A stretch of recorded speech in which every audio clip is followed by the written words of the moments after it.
Welcome to episode 9 of Rough Draft. My name is John Comey. With me, still so far as always, Scott Gessford. Scott, how are you? Good, John. How are you today? Uh, I mean, outside of starting economic wars on the Slack, I mean, fine. Unintentional economic wars, but still. Um, so we haven't done this in a while. We No, haven't it's done been a it. while. Yeah, schedules and burnout. The burnout was seriously real. It took me like 6 weeks to even think about doing something like this. Not burnout from the podcast, just burnout from, teacher stuff. But we have a pretty good reason to be bringing you this special episode today. It is August 29th, and that means we're coming up on September now. Before we really get headlong or headstrong into this episode, I don't know what headlong means. Um, let's go over the standings as they are today, August 29th. We'll start in the American League AL East. Blue Jays are 76 and 56. They're a half game up on the Orioles and 5 up on the Rays. In the Central, the Twins have a healthy 19 and a half game lead on the Tigers. Twins are 83 and 49. In the AL West, the Angels are 88 and 44. They're 3.5 up on the Astros, 9.5 up on Seattle, and 23 up on Oakland. In the wild card, Houston has the first wild card. They are 6 games up on Seattle, who are 3 games up on Baltimore, who are 4.5 games up on Tampa, and 10.5 on Oakland. In the National League, Atlanta, 83 and 48. They're 4.5 up on the Phillies, and 21 up on the Mets. That will come in handy here in a second. In the Central, the Brewers are 61 and 70. They're a half game up on the Cardinals, 1.5 game up on the Reds, 6.5 up on the Cubs. And in the NL West, the Rockies, 88 and 43. They are 10.5 games clear of the Dodgers and 26.5 up on the Diamondbacks and 30 up on the Giants. Why do we bring up those teams? Well, look at the wild card. The Phillies are 16.5 games up on the on the final wild card spot. The Dodgers are a game back of the Phillies. And then you have the Mets at 62 and 69. They are a half game up on the Diamondbacks, 1.5 up on the Cardinals, 2.5 up on the Reds and the Nationals, 4 up on the Giants, 5 up on the Marlins, 7.5 up on the Cubs. Didn't expect that we would be here, but we are. And so this episode is our preparation, take that for what you will, for to get you ready for September and what might come. So we've got 2 drafts, we've got a stash and sell, we've got a head to head. Let's get to the draft. The main draft. This is September storyline. Scott, you had the first pick. What are you taking? I did, and I took about the AL East dogfight that's going to be coming up with Toronto, Baltimore, and Tampa Bay. Looking at their schedules, I think Toronto has the clear advantage on strength of schedule coming up, and Tampa probably has the hardest strength of schedule coming up. But it's great to see, everybody in the AL East, up there and having a chance to win the division and at least take the one wild card spot for sure. Yeah, I How mean, do you see it playing out? so just looking at the schedules, what serves Toronto best in this stretch is starting on Thursday. Um, all 3 teams embark on a reasonably long stretch. Now the Orioles do get an off day a week from Thursday, but then they have the same. It's a 17 game stretch, but Toronto gets to spend a good chunk of that with some decent home cooking. So they are. Oh, where is it? I thought I just had it. There we go. So they have in the middle of the month from the 8th to the 17th. They host Kansas City, Texas, and Boston. And none of those teams are particularly doing that well, if we can call it that. Just not um, winning ball clubs at this stretch. And, then Toronto goes on the road with the Yankees and the Rays, but then they get the Yankees and the Rays at home to close the season. Yes, the schedule absolutely favors the Blue Jays. In fact, I think after their series this weekend in Colorado, they don't face a team with a winning record outside of the Rays, and they get half of those at home.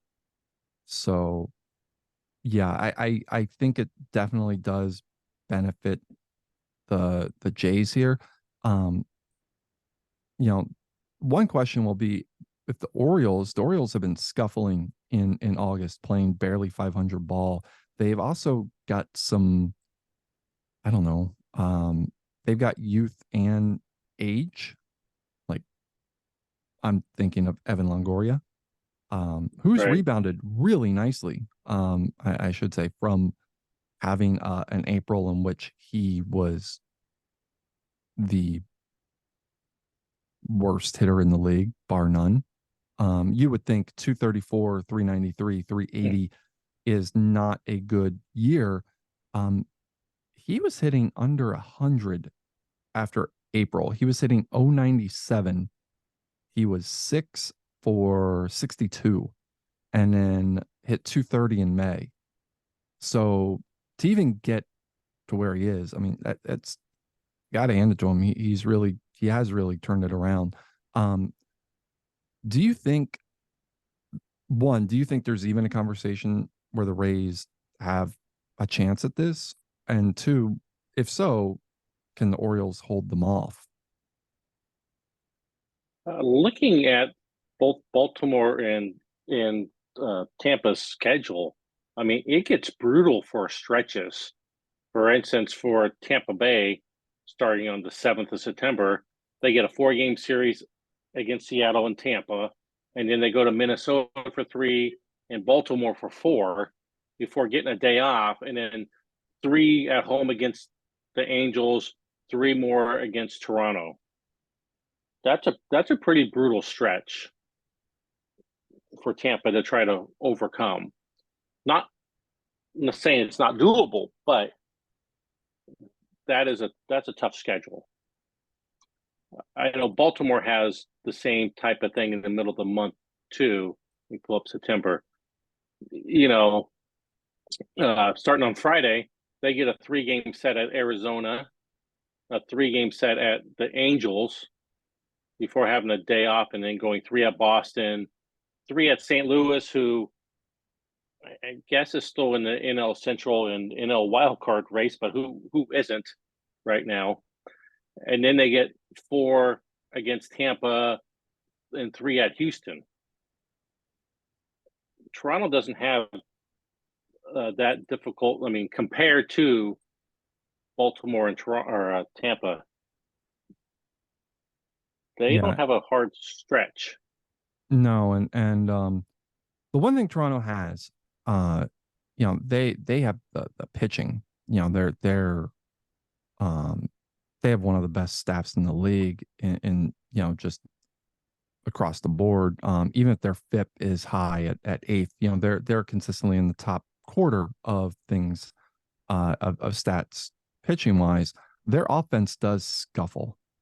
Wilcox, Stanton, Rendon, Cutler, Winston, Sace. Honest to God, they're all having terrible years. I mean, they're hitting with some power here and there, but they're having terrible years. It really makes Brandon Brownell kind of a low-key MVP candidate. I mean, he's not going to get it, but he will generate some votes because he's, if Toronto didn't have him, they'd be in a lot of trouble. Now, the Rays, coming back to that Rays schedule, just looking at, against Boston, they're actually 500 against Boston. They are against Seattle. They're 1-2 against Seattle. They are 1-2 against the Twins. They are 1-2 against the Angels, which they don't. Yeah, they have the Angels. Against Baltimore, they're 5-4, and against Toronto, they have a winning. They're 4-3 against Toronto. What will really come into play here is the Rays pitching, which has been reborn over the last month. If you look on the hot or not on, in the statistics, the Rays have 5 pitchers that are hot right now, including 4 starters, if I remember correctly. And no, it might be 3 starters and 2 relievers. Yeah, because I think it's Dan Hughes and Jeremy Benson. Yeah. But Dan Hughes is hot, John Roberts is hot, Dane Greer is hot, and Tyson Oswalt is hot. And when you have that cooking, who knows? I mean, anything can happen. I don't think the Rays will really be in the conversation by the second week of September because that schedule does look daunting and they are still young. But the Orioles haven't really shown much over the last month that gives anybody, at least gives me confidence that they're going to run away with this thing. No, me either. And but between Baltimore and Tampa, one of them are going to win the wild card race. Oakland's 10.5 back, and they're not making up 10.5 games in a month. They're not the 73 Mets. No. And also the 73 Mets got to the postseason by winning 83 games. They were 83-79 if memory serves. So I don't no, I doubt that's going to be a thing. But at least it's something nice to talk about.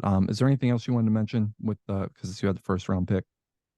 Yeah, no, I just wanted to point out that it's going to be a tight race, I think, but Toronto, I think, has the advantage here. Yeah. That brings me to my first round pick, and that is the NL Wildcard Participation Award. And There's going really, to be a lot of those this year.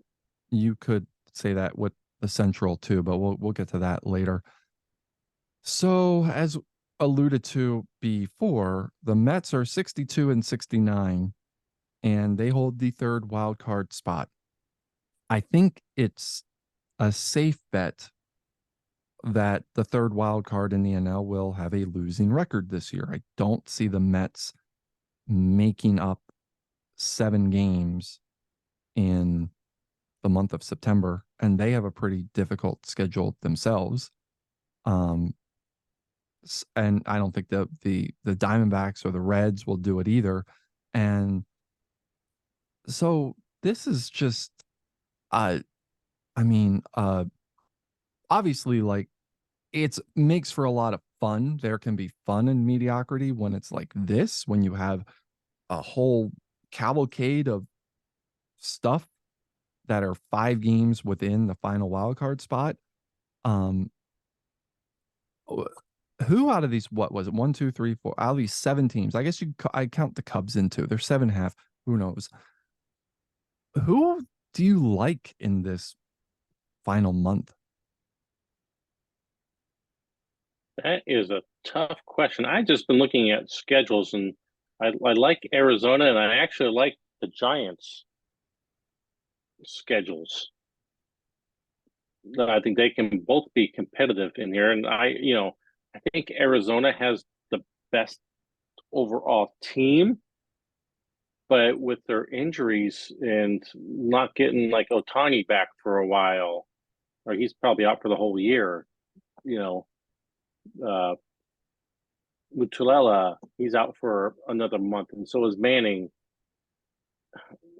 Sometimes it's just tough to overcome the injury bug.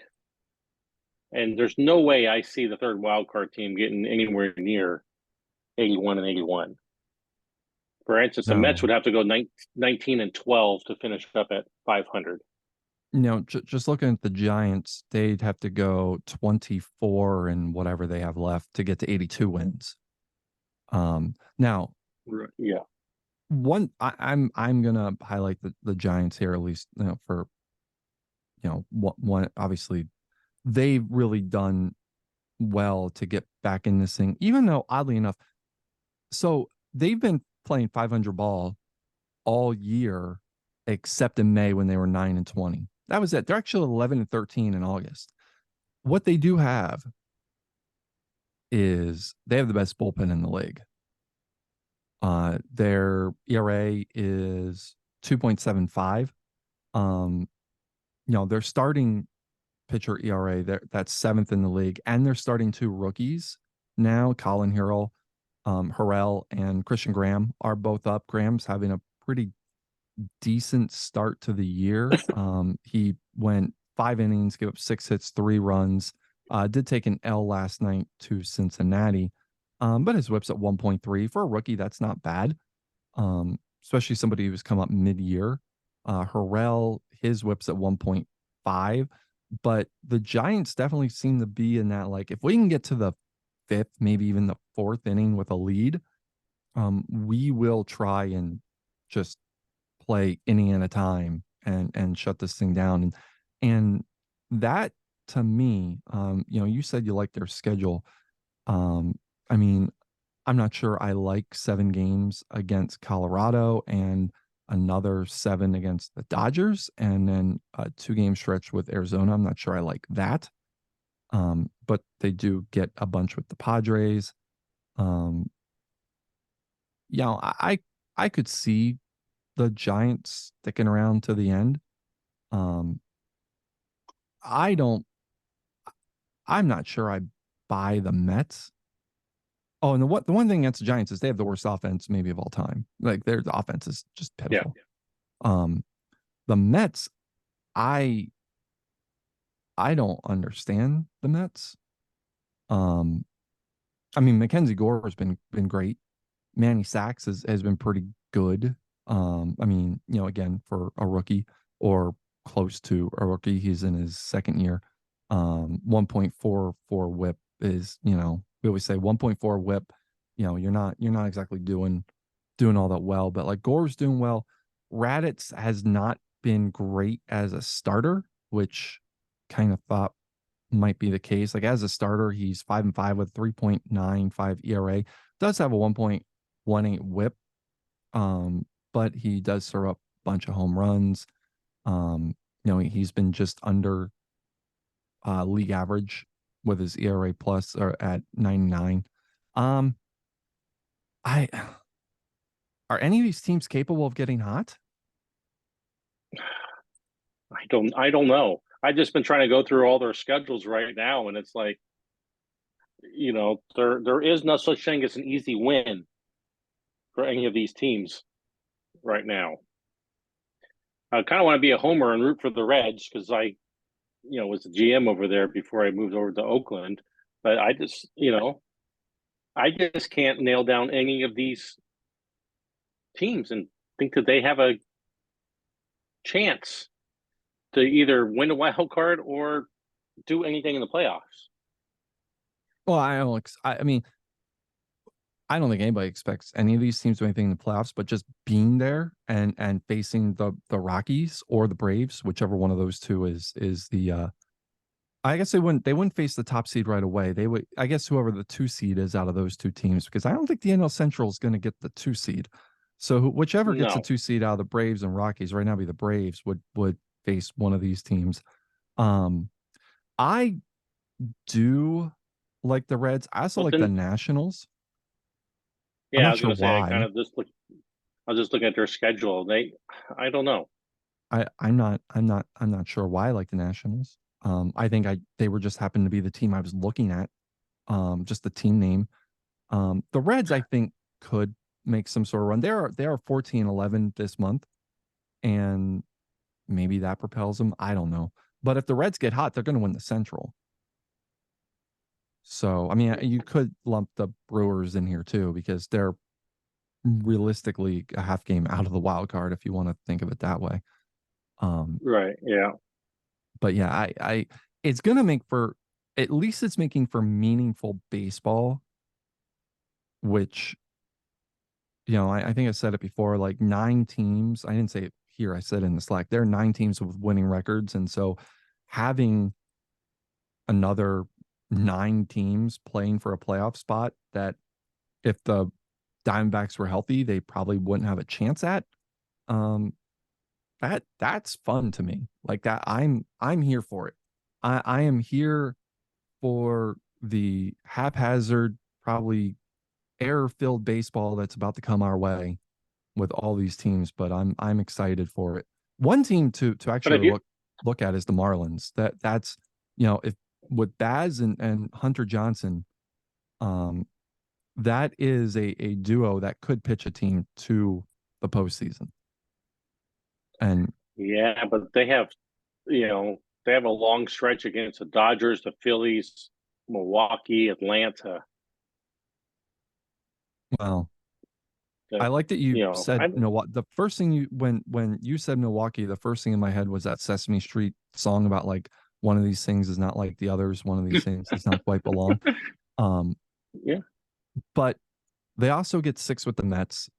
They get Washington. Like they get teams that they can leapfrog, and they get the Dodgers at home. Not that that's any great stretch, but um, and the Marlins are 16-32 since July 1st. So, but anything can happen with this month and this group of teams. Do you want to go out on a limb and pick somebody you think will win it? Um, one of these teams will win. No, I'll take I, it. Oh, let me look at them again. Um, if I oh God, um, I mean, it's probably easy to take like the Cardinals or something like that. Um, but I can't believe I just said it's easy to take the Cardinals because they're 10 games under 500. Um, yeah. you know, I I want to take the Marlins. I'm going to take the Giants. I'm going to take the Giants in that bullpen and just enough offense, like a whole bunch of 2-1 games coming up, but I'm taking the Giants. And I might take the Diamondbacks for the opposite reason. Their pitching has been not very good this year, downright almost horrible, but they can hit. And I think that good hitting can beat bad pitching. Yeah, I mean, that schedule does look very, very, very favorable because it's not like Baltimore is great at pitching. The Rockies are, but all their pitchers are hurt. Uh, Yeah. and the stretch of at the Cubs, at the Mets, home against the Cubs, that doesn't look particularly too daunting. And then they get the Yankees and the White Sox. Um, I mean, it based on that, the odds-on favorite probably is the Diamondbacks. I'm still taking the Giants because I think that's the most fun one to go with. Um, anyway, your second pick. My second pick was that Seattle is 9-15, while now they're 10-15 since acquiring Gary Copeland. Should Seattle be a little bit nervous right now, or should they just, they're going to make the playoffs? I mean, there's no doubt about that.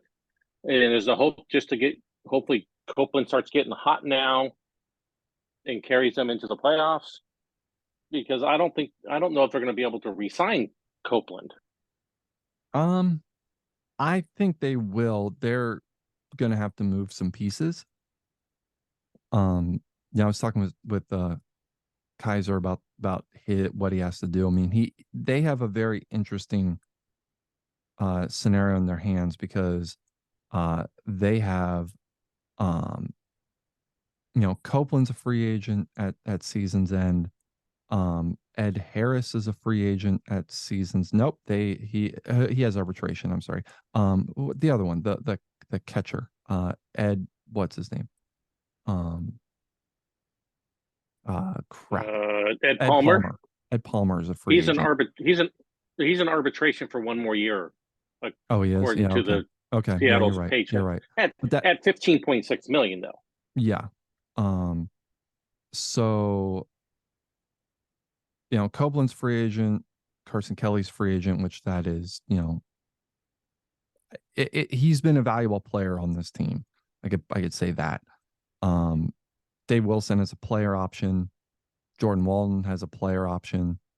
Um, you know, one what I want to see regarding the addition of Copeland, and I have no way of being able to see this. I don't think I'd want to see their defensive numbers since Copeland got added to the team, and I guess since Palmer went down with his injury, which I think was pretty early on, wasn't it? He got hurt. No, he got hurt back on the 13th. Which okay, okay, Yeah, it's been a couple weeks. yeah, but with Jason Castro as the catcher, um, as the main catcher, like I'm wondering if the defense with Copeland, like how much of a hurt, like how much of a hit that takes, because you could put Castro at catcher, like his fielding's kind of shot at this stage. And so he's primarily a DH. He not particularly good at first base, doesn't have any range.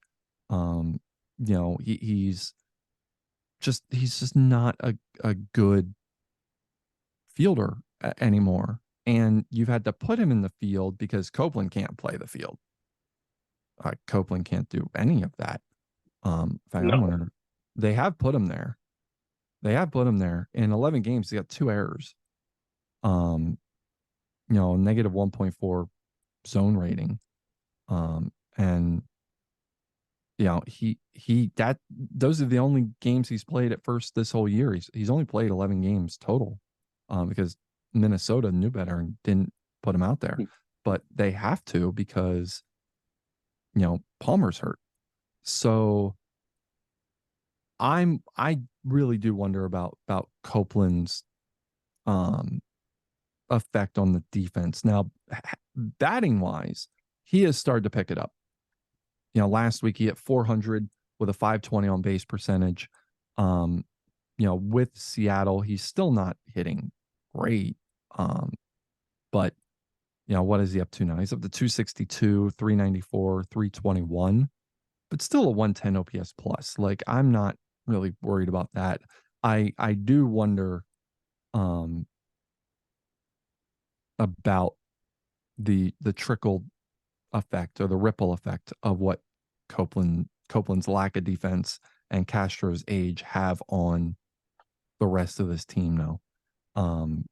right, and him only having 3 extra base hits in 105 plate appearances for Seattle. Is that just getting used to a new ballpark, a new team? Or is it the age starting to catch up with him a little bit? He's going to be 32 by the end of the season or around the end of the season. I don't think I mean, okay, so Seattle is a ballpark that does not it's not forgiving for extra base hits. Not for any of them. It's not a hitter's ballpark. It's not. And for it is a little bit more forgiving, but still not league average forgiving for home runs for right-handed batters. But the doubles with Copeland, I mean, he has no speed to begin with. He's probably the slowest player in baseball. And playing in a ballpark that doesn't play to the gaps well, that's probably going to turn him into a singles, homers, or walk hitter because he's not going to strike out that much.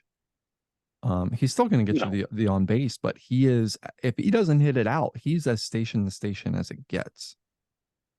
I mean, there's a reason. Yeah, and for what Seattle gave up to get Copeland, I mean, you have to resign him.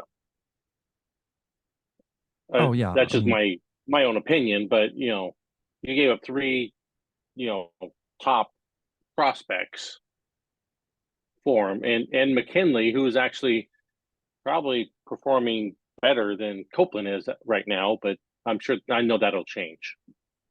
Yeah, and of course, I'm a dumbass who was thinking Copeland is righty. He's a lefty, which is even less forgiving on the homers, considerably less forgiving.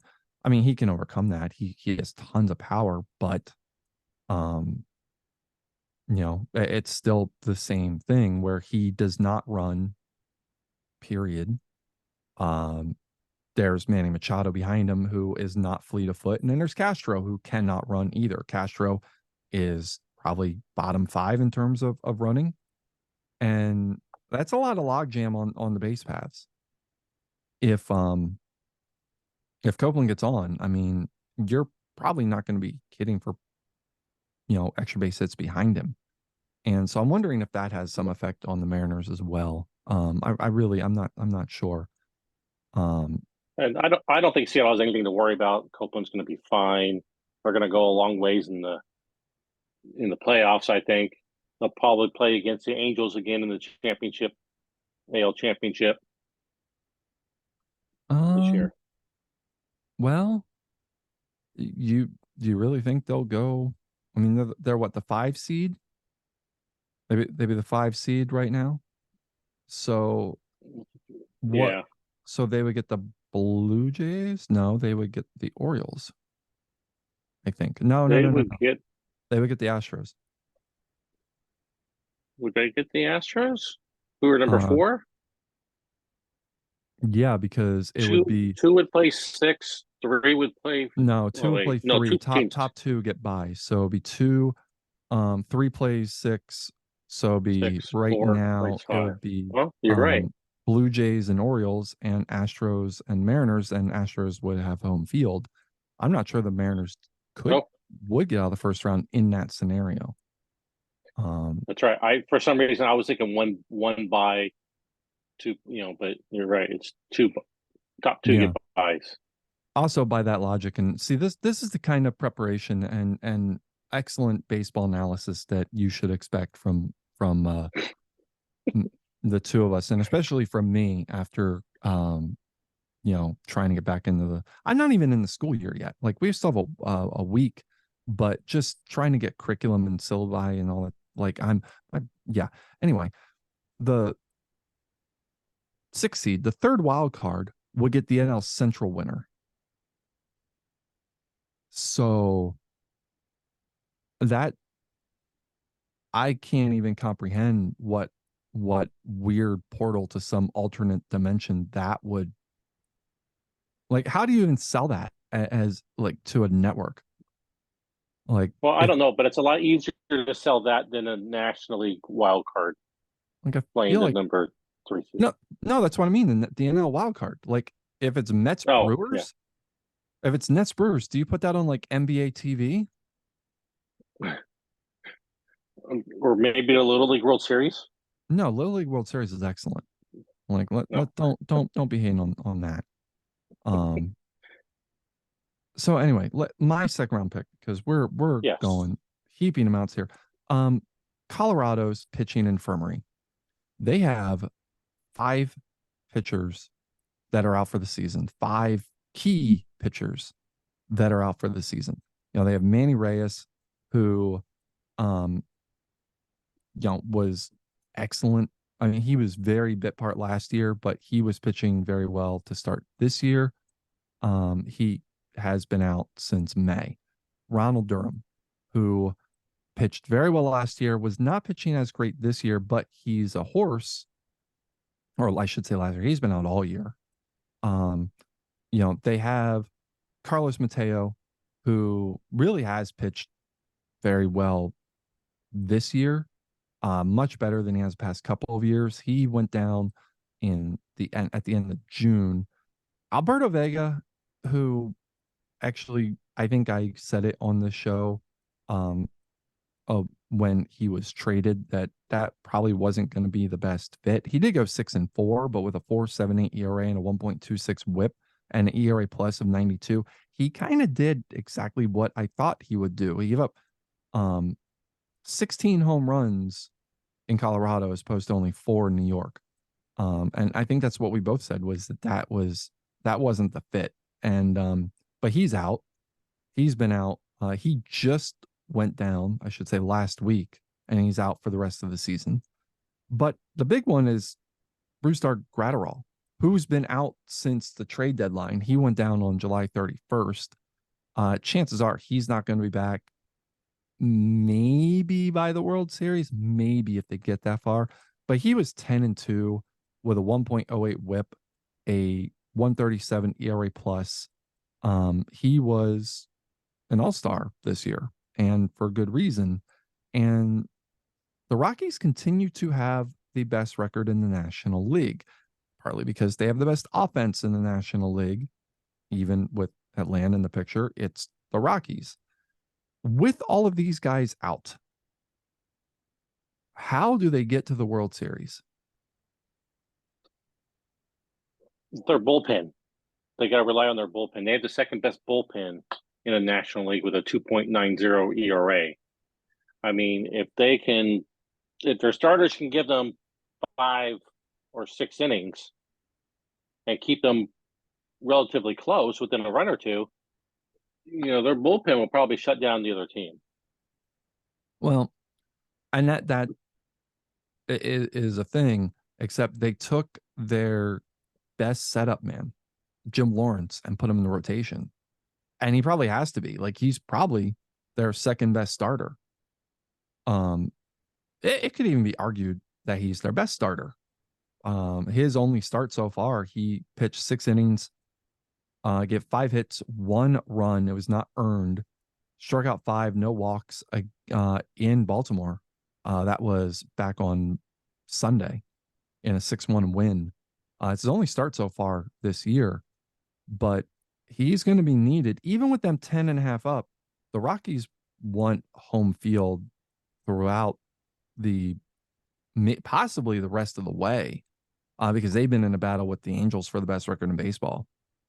And so you have Pineda, who has been good despite the ERA, 1.08 whip. He's been good. Then there's the other one who's 14-7 with a 4.66. He's got a 1.42 whip. He sucks. And then there's Milligan, who hasn't been particularly good. He's got a 1.47 whip, 11-8, 4.82 ERA, 91 ERA plus. It's Pineda, Lawrence, and then probably the other one as your rotation. That's taxing for the bullpen. Has to be. Yeah. Yeah. And are you going to get past a team like the Braves or the Phillies with those pitchers? Yeah. That's Only really time will what tell. that's really what it comes down to. I mean, it stinks because I really enjoyed the Rockies this year. Yeah, me too. And to see just like a systematic dismantling of their staff, almost like Final Destination style, has been, just upsetting to see, because I'd like to see them win the thing. But they're still playing 680 ball in August with Yeah, all of them. They're 17-8 in August. I mean, really, you go back and look at Colorado's year this year. April 19-8, May 19-9, June 18-9, July 15-7, and August 17-8. That's pretty consistent. as not great as Vega has been, he was far and away their second best starter. That might be one injury too many. Like, you could get by on Pineda, Lawrence, and Vega as 3 starters in the playoffs. The other one, Milligan, I'm not sure.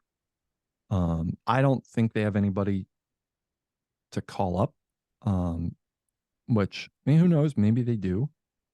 But I mean, don't Brewer isn't horrible, but not somebody you want to rely on in, a game 6 or a game 7, I don't think. know. He's terrible. Just all across the board, he's terrible. Yeah. So, again, we'll see. But I definitely think it's a storyline to watch because this is, I think, the Rockies' best chance to win a championship yet. And I would hate to see it go away because they just can't stay healthy. So it's a Yeah. storyline to watch for sure. What's your last pick? Well, my last pick, and we've already talked ad nauseum about it, is the NL Central. And does anybody really want to win that division? I mean, when the leader is 61 and 70, as we start to turn into September,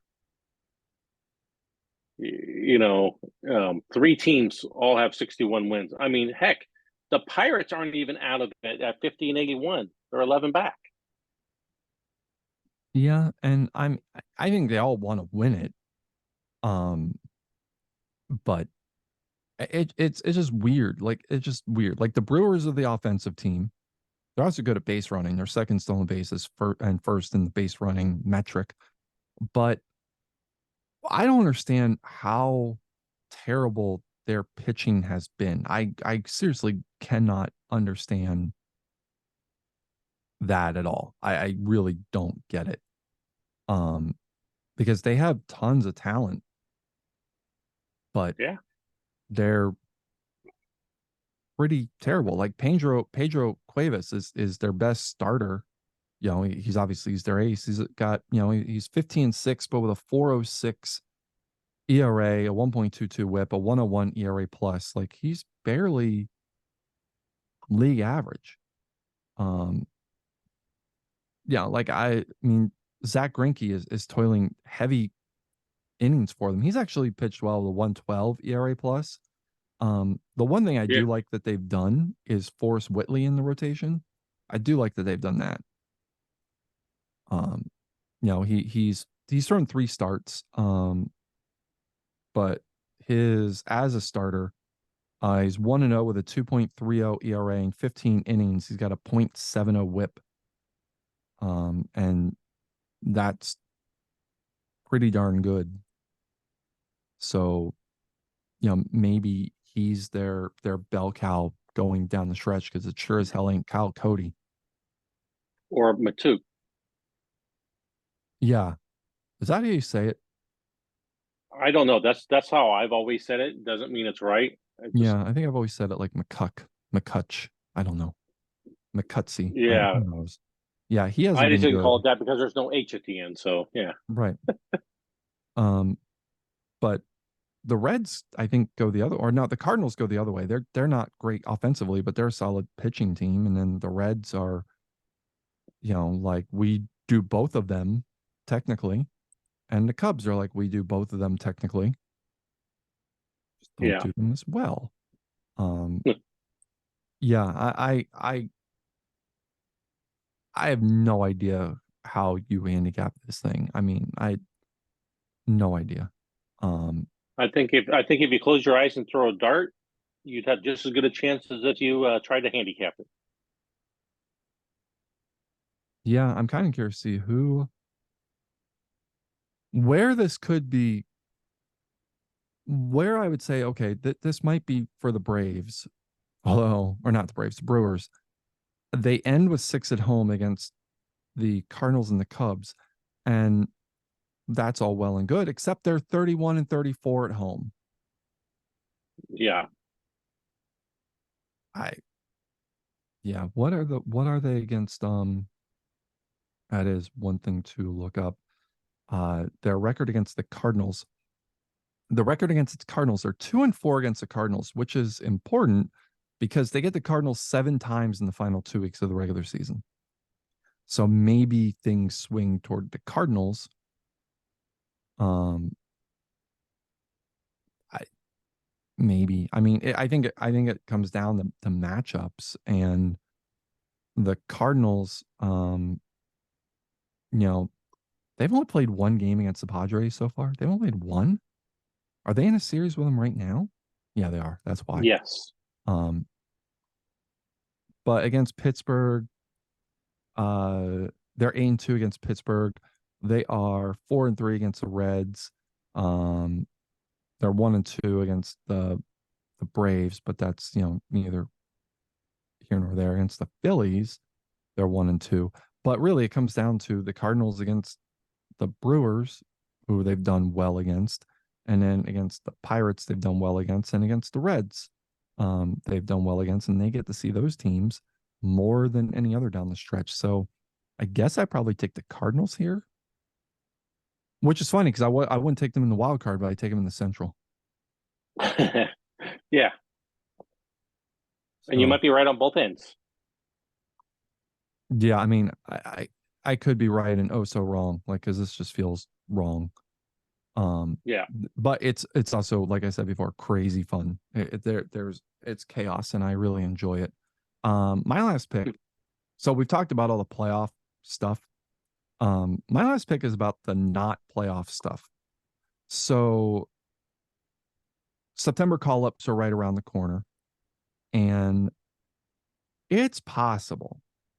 I don't know what the plans are for any of these guys, but it's possible that in September, we could see Francisco Alvarez. Who's the number one prospect in the league. He can come up. The Royals catcher could come up. He's 21, but who knows? He could be up. I mean, he'll be 22 soon. Um, he's hitting the crap out of the ball in Omaha. 313, 404, 502. He's in the 300, 400, 500 club. 16 homers, 59 RBIs. He does walk. I mean, he's almost 2-1 strikeouts to walk, but for a 21-year-old, that's not bad. Um, you could see Jake Edmonds in Minnesota. That's probably a little bit more unlikely. But you never know. Uh, he could be up. He's the number 3 prospect in baseball. Tyler Soderstrom, again, somebody who could come up, though. I would think that the Giants want to continue to let him matriculate defensively down in AAA. He's only had a handful of games at Sacramento. Riley Green in Texas is somebody that we probably will see. He's the number 17 prospect in baseball. There is a whole host of players that we could see come up. Jordan Walker's another one. He's number 22. He's hitting very well at Charlotte, the White Sox AAA affiliate. Like, there's a lot to really look forward to in this final month that has nothing or very little to do with anybody who's winning anything right now. Yeah, and I think one of the most interesting ones is a number 2 prospect, and that is Julio Rodriguez from Baltimore. I know he's only an A+ ball, but if you look at his ratings and stuff like that, he looks like he's just about ready to face major league pitching. Yeah, we talked about him very early on in the season because we didn't understand why he was still there. And to some, still don't quite understand, though. I mean, I guess if you're trying to kind of round out some ratings that are lacking, I can understand that. But he's I don't think he's coming up. Um, I don't either, but if you're trying to win the division, I mean, you look at a guy like Dave Tatum, right? Who they have a DH who's a right fielder. I mean, he's batting 227, 296 on base percentage. mhm. I mean, Rodriguez is not. I mean, even if you can expect better. we talked about this before, but you're better off at this stage. I mean, maybe bringing up Nolan Gorman, who's in AAA and hitting with some pop. He's got 16 homers. Um, he's got a 707 OPS, which isn't great, but he's reasonable defensively and does have the ability to hit for power. Um, so I would probably bring up Gorman before J Rod, um, swinging back to the teams that are playing for next year. Texas has 2 guys in Riley Green and Jesse Porter that we might see in September come up, and both have been hitting the ball really hard at Round Rock. Porter is number 14 prospect in the league right now, or I guess, No, he's 18 according to this, but 14. Okay, whatever. The game is weird. He's in 283, 356, 509, 124 OPS plus, 21 homers, 81 RBIs at Round Rock. It would be fun to see those two come up. Texas hasn't had a whole lot to really cheer for this year. It'd be great to see him. It'd be great to see possibly Spencer Sutton in Miami come up and be part of the pennant race there, or wild card race, whatever you want to call it. The Cardinals have a guy named Joe Yovan. Joe Yovan. That is a great freaking name. Joe That Yovan is. in 291, 348, 504 at AAA Memphis. He is a shortstop who probably won't hit that in the bigs, but I mean, if he could help you get to the playoffs, why not bring him up at this stage? There are a lot of guys that we could see. I mean, could see Diego Cartaya, the Yankee or the Mets catcher. He's in AAA Las Vegas. He's hitting really well down there and looks like he could be brought up, or it looks like it looks like he would be reasonable brought up. There are a lot of guys to really like here. Noelvi Marte, Uh, the Cubs w- shortstop. what about what about Navy Schuler? I know you know about him in Minnesota. Not ready. You don't think so? No, not ready. No.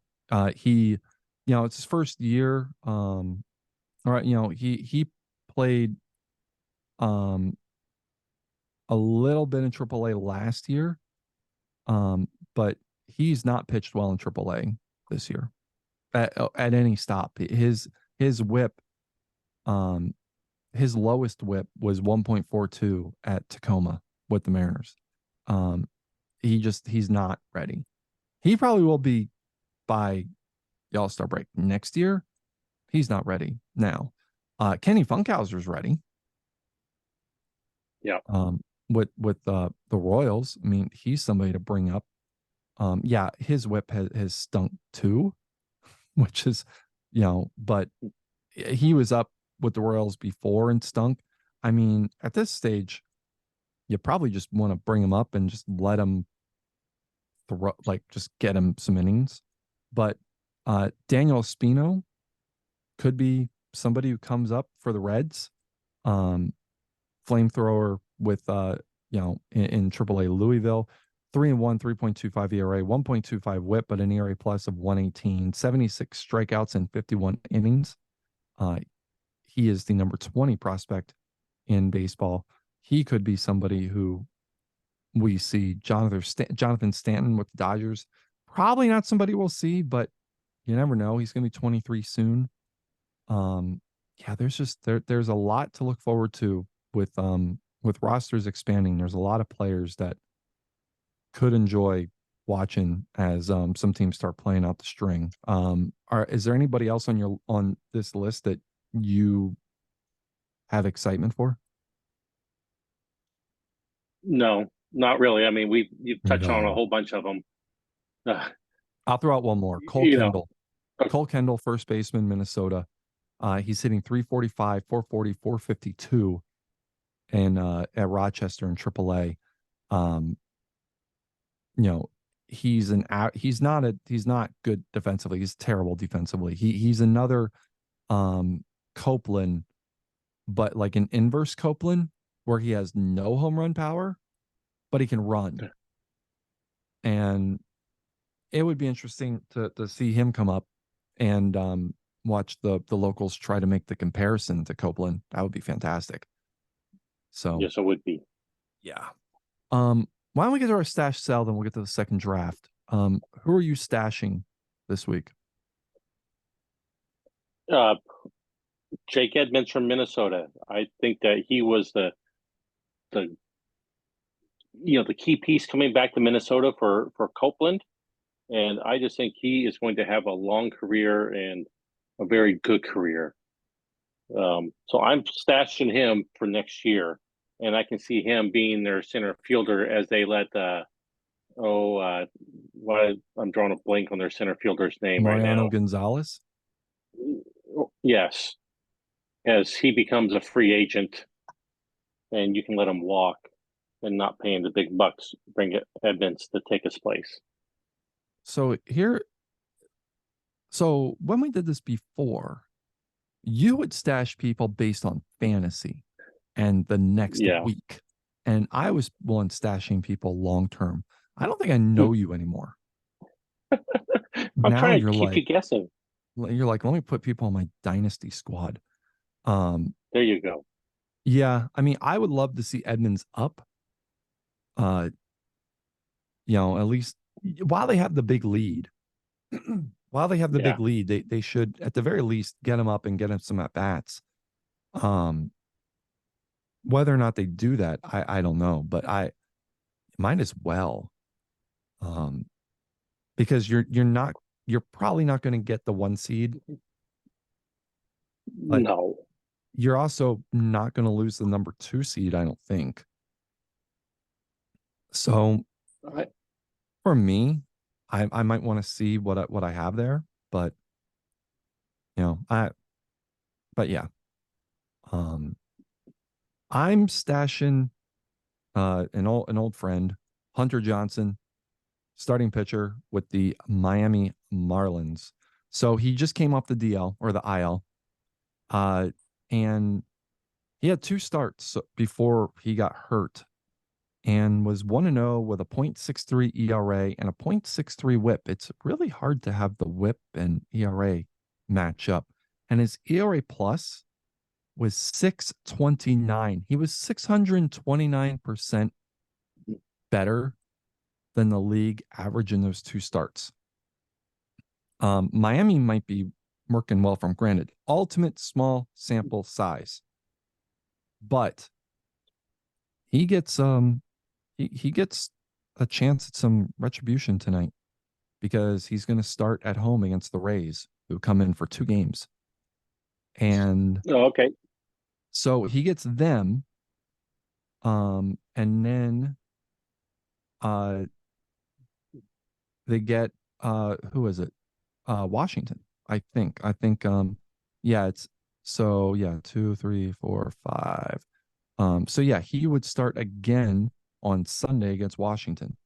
And I just I mean, Hunter Johnson, like, yeah, no idea what happened in Tampa. No idea. Can't figure that Good. one out whatsoever. But Me either. And when you brought up that you were picking Hunter Johnson, I laughed because I was going to pick Dan Greer because I think this was the perfect swap for your team in Miami to take people that were having struggling where they were, trade them for a change of scenery, and they're both flourishing right now. yeah, I mean, Greer, I wax poetic about him. 4-0, 1.71 ERA, 1.01 whip, 236 ERA plus. Like he's been sparkling. Like, there's a reason I tried to get him since last May, I think, or last April. But regardless, Hunter Johnson's the pick. I think he's gonna have 2 really good starts this week. As much as I hate saying that because, that whole like the Rays would like to be in contention for a wild card spot. I mean, I brought that on myself with all the moves that got made. But I think Hunter Johnson is going to have an excellent week. And so he's my stash for this week. Who are you selling? I am selling Milwaukee's Cody McTouch and Kyle Cody. If you want to get to the playoffs and be able to do anything in the playoffs, your number 2 and 3 guys in your rotation have to be doing much better than what these 2 guys are doing. And I don't see them turning it around Yeah. right now. Yeah. I don't, it's Cuevas and Whitley for me in that rotation. I mean, who knows? Yeah, and Maybe, then Greinke.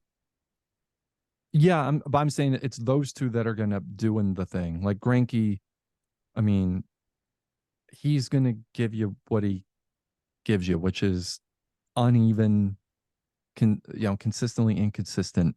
You're relying on Cuevas and Whitley in order to get to the postseason. Yep. Maybe Cody does something, but maybe they throw Carlos Meza into the rotation as a last gasp. But I don't. Yeah, that's a fine sell. I'm selling Kyle Raditz. I guess it's Raditz. Kyle Raditz with the Mets. Um, he's been starting for a while now. Um, I think I brought up earlier 5.5395, 1.18 WHIP. Um, just under league average with an ERA plus, but with a 244 BABIP, which that to I like that doesn't jive with me. I don't I that doesn't correlate. So I feel like there's some regression coming. I mean, and he gives up a lot of walks Yeah. and a lot of home runs. Which And means he can't go very deep in the game, right? His pitch count gets too high too fast. yeah, I mean, if I want to look at his game log here, um, he's gotten into the seventh inning one, two, three times all year, and not since July 20th. He did go 6 2/3 on the 30th of July. Um, but I I'm just I can't get behind him. I don't think he's gonna be the guy for the stretch run for the Mets. I think they'll run back into, you know, relevancy as much as a 62 and 69 team can be relevant. It is admirable, but I feel like he's gonna if that ship is going down, he's gonna be the captain of it. Um, I mean, teams had opportunities to trade for him before, and the Mets had a ridiculous asking price. And this is what you're seeing. Like he's fine, but he's not him, I guess, as it were. Like Right. that 245 BABIP just is not like there's some to me there's some regression to the mean coming. So And when you play the Mets, you stack your lineup with right-handers because they have four lefty starters in their rotation. yeah, and actually I'll see that. Um, Against righties, he actually does really well against righties. Um, I mean, he does really well against both. I'm not gonna get that all sorts of twisted. He actually performs worse against lefties, which doesn't make any like a sense. But there's a lot of stuff about things that don't make a lot of sense. But he's a guy. I'm not enamored with him, and I just don't think he's going to be the guy in September. So I'm selling on him. Let's get to the second draft. Second draft is Okay. breakout seasons. Breakout seasons with a qualifier as is this the new norm or is this an outlier? As in, is this just like, are they a one hit wonder? So I had a first round pick. I had the first pick. We all both have first round picks. But I mean, the obvious one, we don't spend a lot of time on it. Alonso Martinez, who is potentially a triple. In fact, is he the triple crown? Like he's got it all right now, right?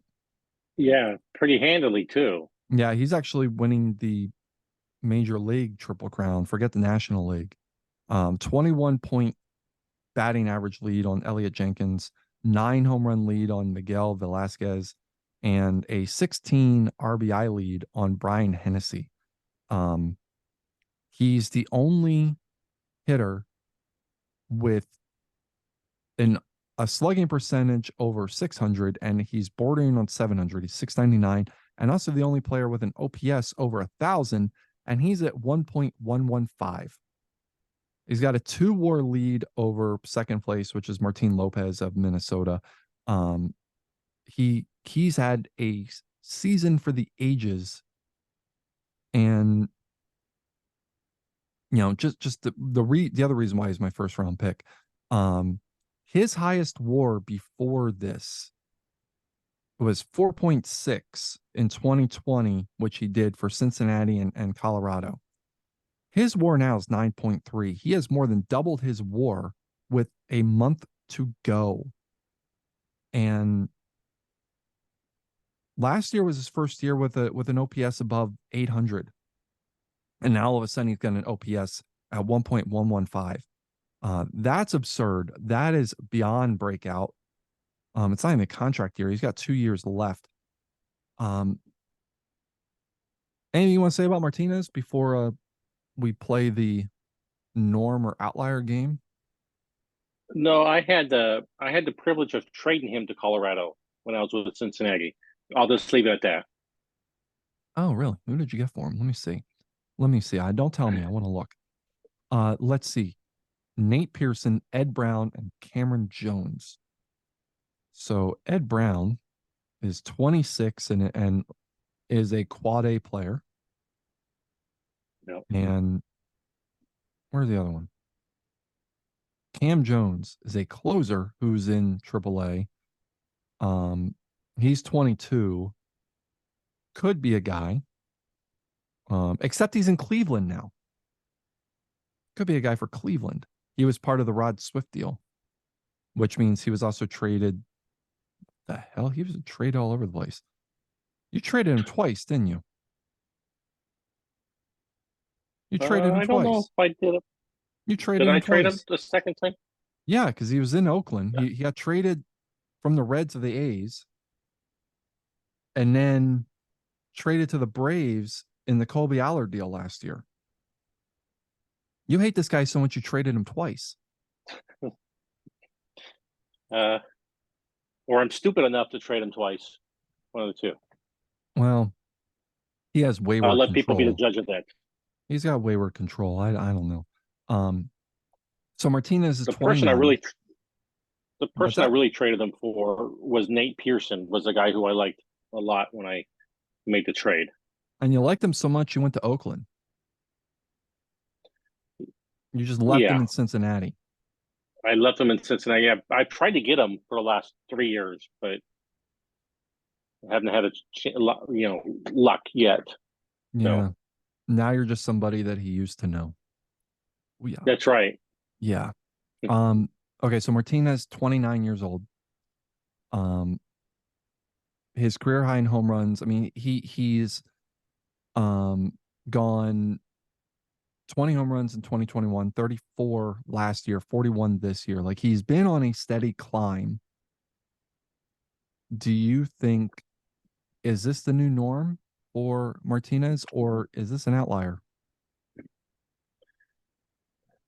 Well, I want it to be an outlier because then my trade maybe not look so bad. But I just think he found it here in Colorado. Can he do this if he was someplace else? I don't know. Probably not. Probably Yeah, with the altitude, his homers are probably up compared, and all that. I mean, I think he's a good ball player. I think he's a really good ball player, but I don't think he's a triple crown winner, you know, what he's putting up with this year. I mean, he's on pace to hit 50 homers. Oh yeah. I would say, I mean, a 183 OPS plus is general, like unless you're doing that multiple times, unless you're Copeland, it's an outlier. However, I think it's possible that he's like within like a standard deviation of this, and to where you're seeing not 351, but potentially like 325 with 45 homers. And I mean, he's projected for 152 RBIs, 125 RBIs, especially in this offense. Like, even with the Yeah, altitude and everything, the offense and the consistent opportunity to hit with guys on base definitely plays a role here. Um, it's an outlier at 183 as a 29-year-old for on the OPS plus, but I could very easily see a 150 OPS plus for the next couple of years. And so like I'm saying like it's an outlier, but with qualifiers. Like he's not gonna regress to 2021 numbers. 274, 323, 465, 20 homers, 62 RBIs. I don't think he's going to regress to that.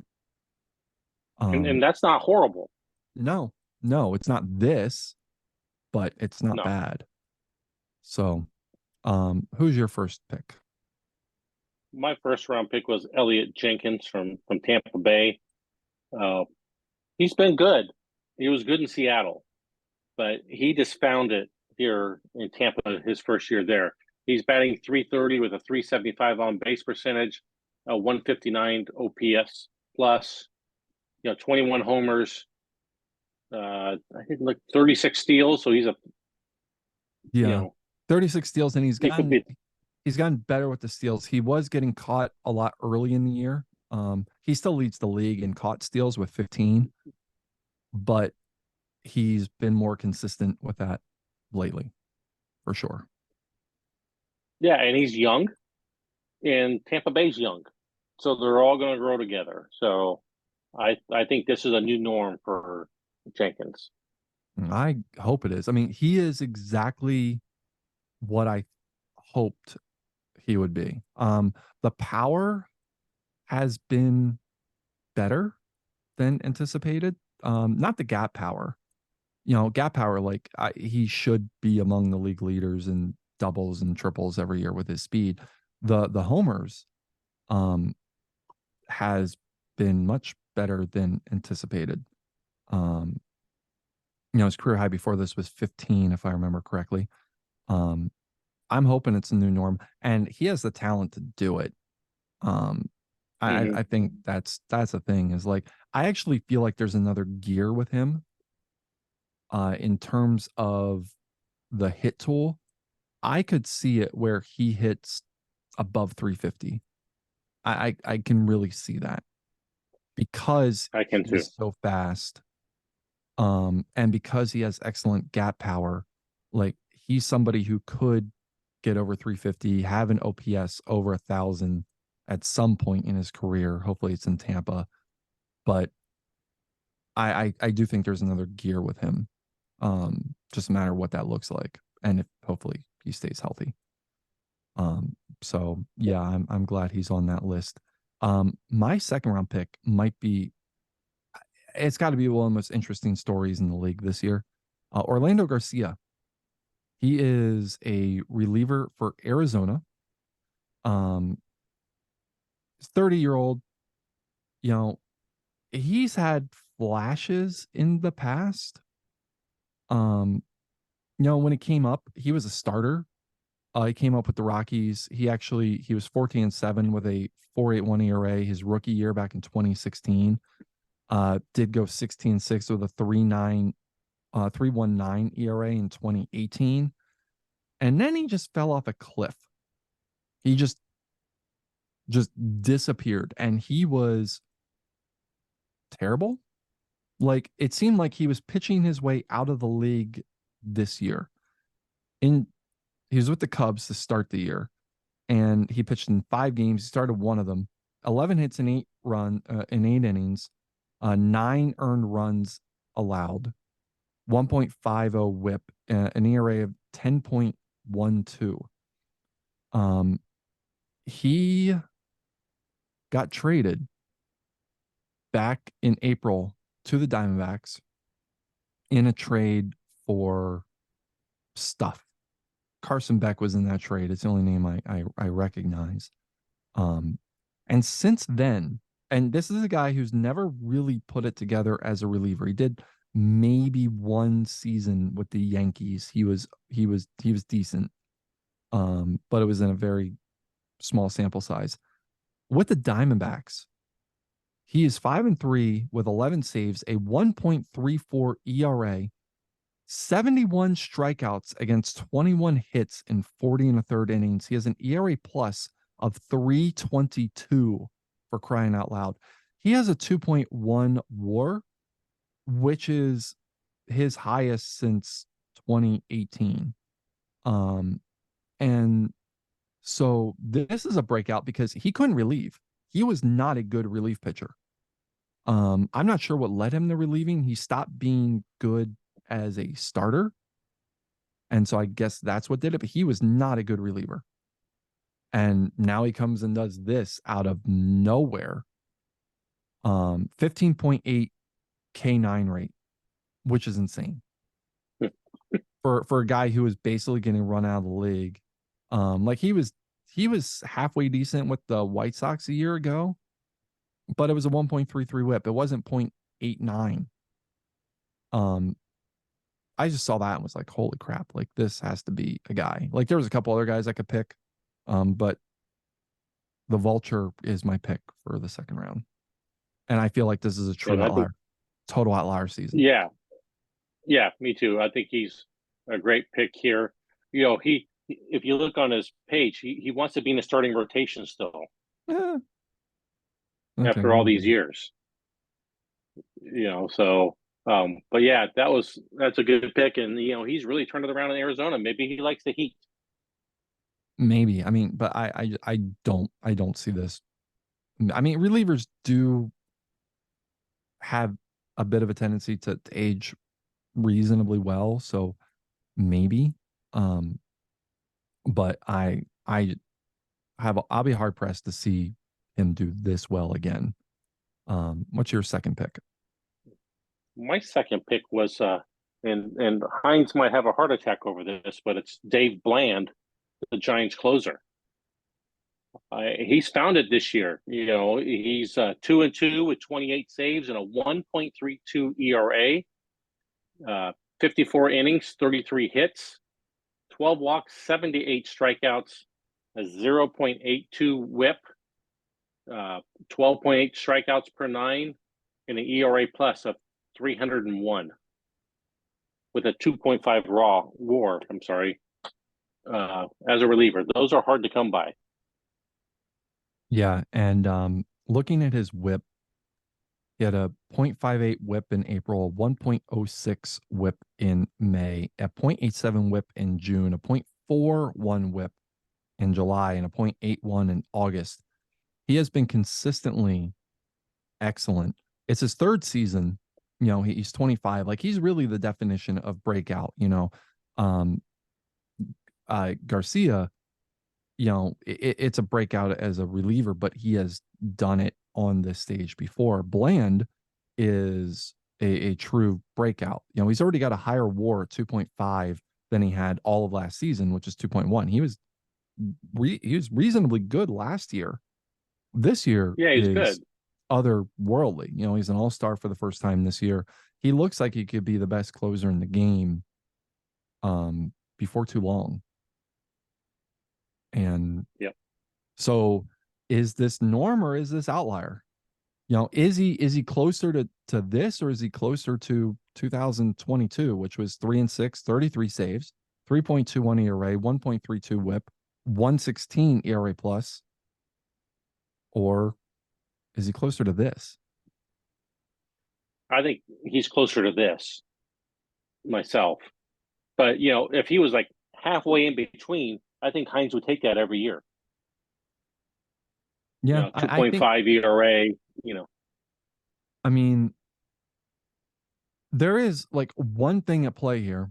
Last year was a 342 BABIP. This year is a 257 BABIP, and the walks he's cut in half from 4 per nine to 2 per nine. The home runs per nine are the same, 0.7.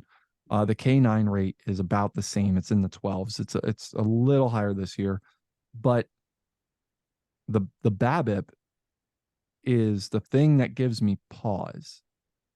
And also the fact that like his control and his movement are slightly above average, but you don't know if that trends toward average or not. And so I think there's more variance with these guys. And so he's having a great year this year. And again, could be best closer in the game material. I mean, the 80 stuff and the splitter and the cutter combination really do mesh well. I think you could land squarely in between on this to where this is an outlier season in some aspects, like the 1.32 ERA and the 0.82 whip. But, if you're having it, you're putting him at like a 1.1 whip, which is totally good, especially when his K Yeah. rate has, you know, Stayed. maintained. Yeah, it's maintained over the past 2 years. And so I think you can take that. Like if you got a 2 WAR season out of a reliever, um, that's pretty good. And he's done it 2 years in a row and could be a 3 WAR player by the time the season's done. Like that is definitely true breakout. Um, my last pick, Brandon Brownell.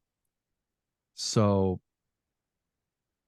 he's with Toronto. He's their shortstop. He's their leadoff hitter. I talked about how putrid their offense is in terms of, consistency. So Brownell, he is 25. He is in his third season.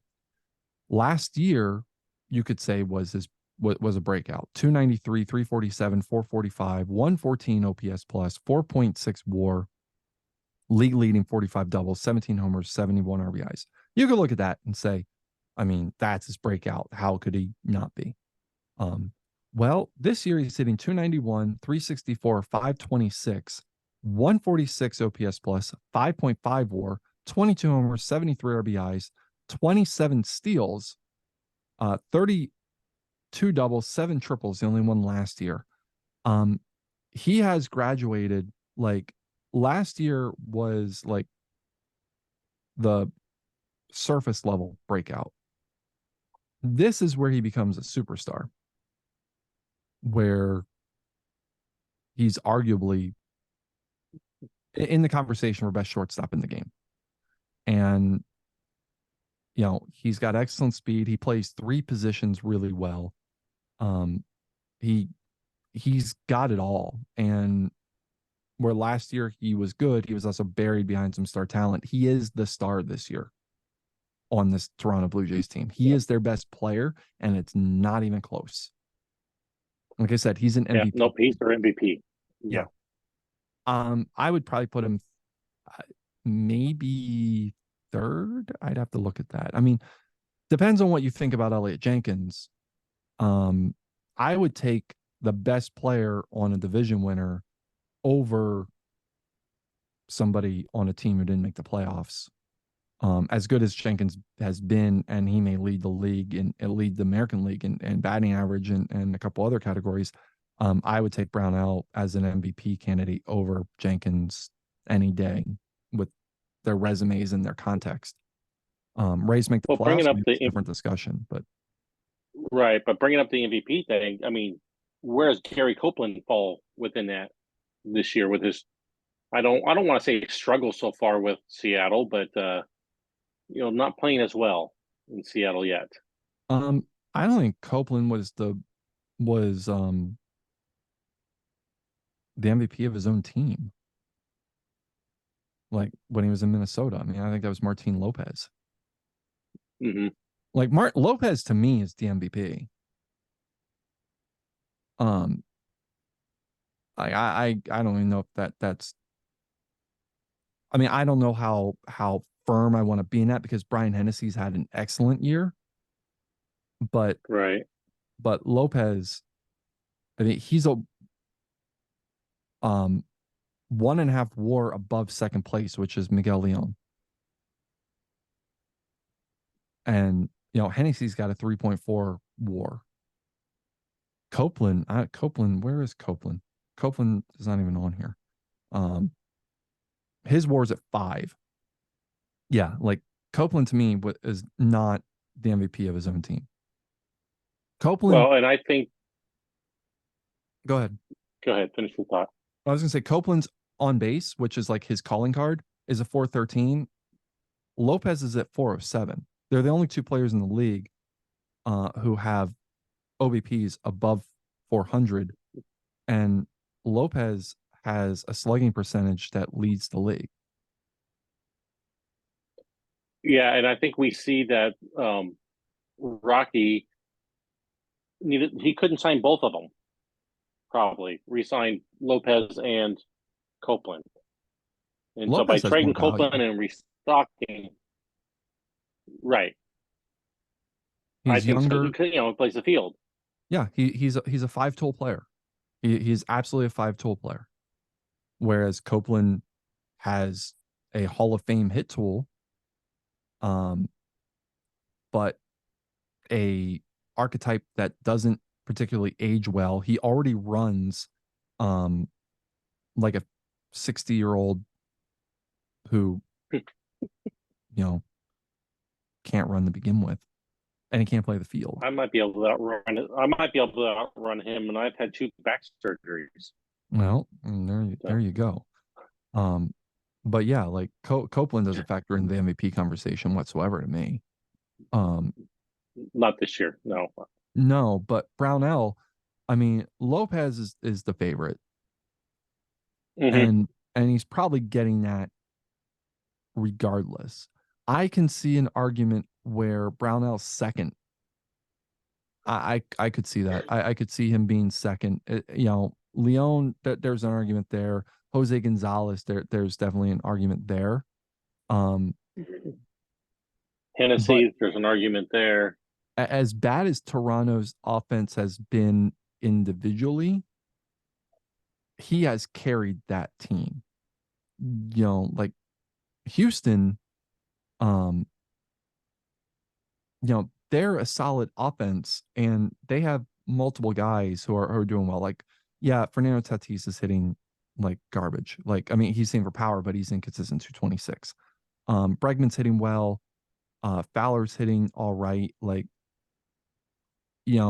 I could potentially see an argument for Jose Gonzalez, but Brownell's top 3 at the very least to me. Yeah, So I would see that too. yeah.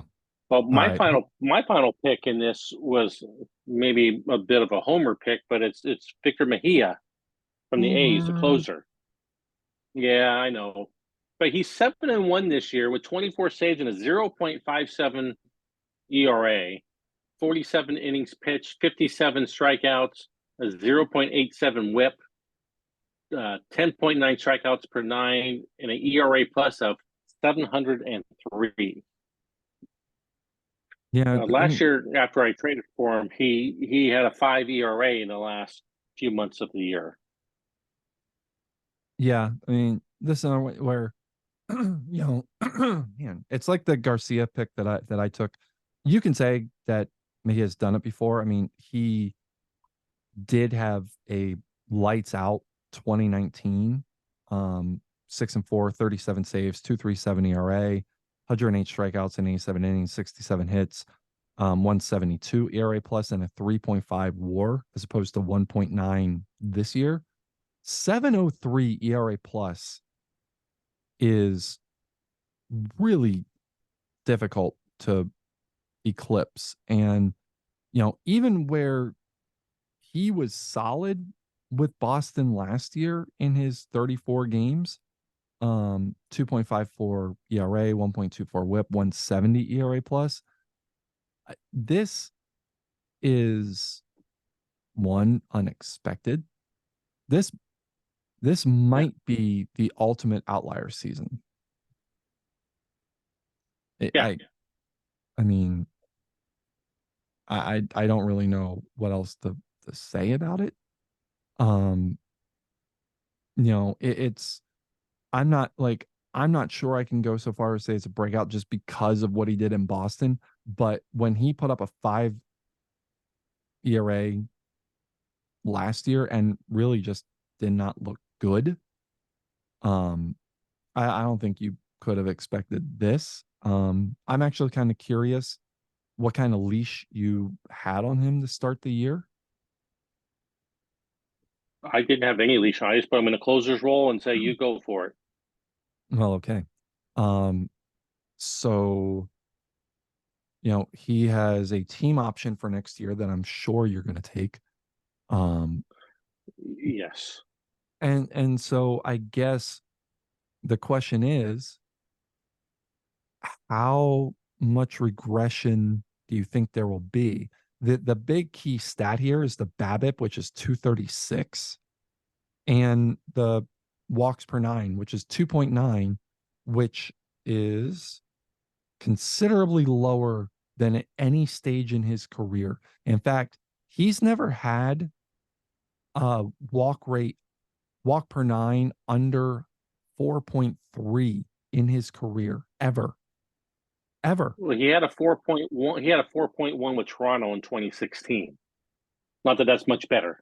No, I get okay, fine. Um, and he followed up with a 7.6 walk rate in Baltimore. He has lived in the high fours to low to mid fives. I mean, there's a reason he's a journeyman. Yep, So, what kind of regression do you think you should expect for next year? that's the $24,000 question. If he just goes back to what he did in Boston last year, the 2.54, I would be happy with that. But I don't know. I don't know what to expect. I mean, he just flipped. He's 29 now. I hope he's found his mojo and wants to stay close to this thing. But the way I look at it is he's got one more year in Oakland. I asked him the other day what he would be looking for an extension. He wants starting pitcher money. He wanted like $24 million a year for like 7 years. Well, he expects us to be in the starting rotation. I know he does. So if he still wants that kind of ask, he has one more year in Oakland, and then he'll be finding a new home.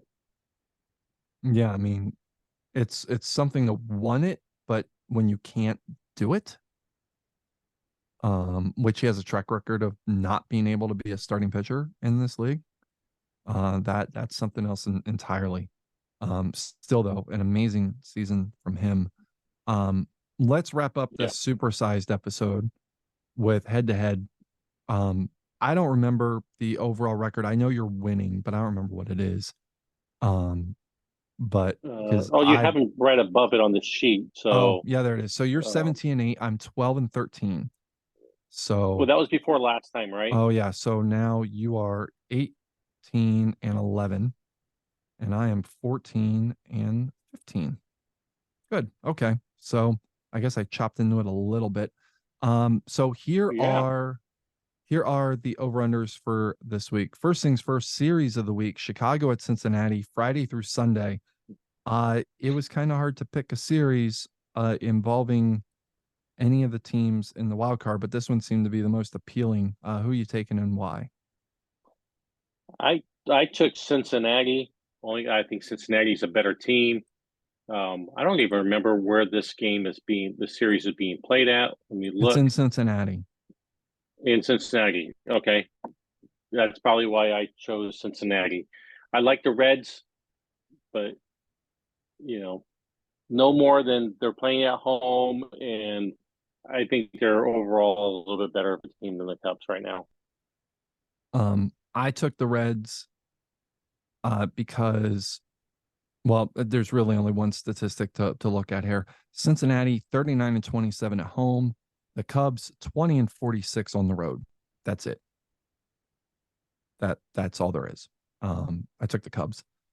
Next, Raimir Liriano from Washington. He needs 2 home runs to get to 200 career homers. Does he do it this week? I said yes. Don't ask me why. I just said yes. I want to see him get it. Okay. I said no, and the reason is he has 1 home run. His last home run came on August 15th. That was against Boston. He has 4 home runs or 5 home runs this month, but again, not having one in the past 2 weeks. Sure, you could say he's due. He's been in a slump. His last extra base hit, I guess he had a triple on the 27th. So there's that. But before that, his last extra base hit was on the 18th. Like he just has been in a bit of a power outage. He'll get to 200 this year. He's got 22 homers this season. Yeah, 22 homers, 66 RBIs, but his slugging percentage is way down from last year. He slugged 503 last year, 20 homers, 79 RBIs. This year he's at 430. Again, he'll get there. Um, I don't think it's going to be this week. Still though, he's had a pretty good career as one of the OG players in this league. Gary Copeland needs 5 RBIs to get to 1,000 for his career. Will he get there this week? I said yes. I mean, he's got the next couple games against the A's, and then this weekend he plays The at New Mets. York, the Mets. So I think he'll get, you know, probably close to double digit in RBI for the rest of the week. Double digits in RBIs? That's my guess. I think he's Oh, going to break out of his slump big time. okay. So last week he hit 400, 520, 400. He had 1 RBI. This week he already has an RBI because he homered. He finally hit his first homer. Um, he's got 6 RBIs for the month. For the month of August, he has 6 RBIs, which is insane. But he has only have 14 RBIs for all of July. Like he has not been producing. I didn't even realize this. First 2 months of the year, he hit the snot out of the ball. 1.127 OPS in April, 1.025 in May. He had an 815 OPS in June and an 857 in July, and it's down to 716 so far in August, even though he has been hitting better. Um, boy, I really want to say no. I had said yes. Um, I had said yes, and I feel like there's going to be one good game for him to have, against Oakland. Um, Probably Ian Anderson, though that's going to be a tough stretch. Um, Boy, looking at this, um, where he has not been hitting well against lefties, and he's going to see a bunch of lefties this week. I think I'm going to switch it. I mean, oh, I mean, first, Remember last time you did, oh, if I remember right, last time you switched while we were on air, yeah, you lost. he needs 5 more with the one already this week. Like he needs 6 this week. He needs to double his August output. I'm saying no. I'm changing it. I'm saying no. He's not going to get there this week. Um, All right. yeah, I just there's a lot of lefties. He's not like I'm just not there on that for the same reasons I said earlier. Um, the over under on 30 plus home run hitters by Monday. So there's currently 9 in baseball. The over under is 11 and a half. Will we get 3 more by next week?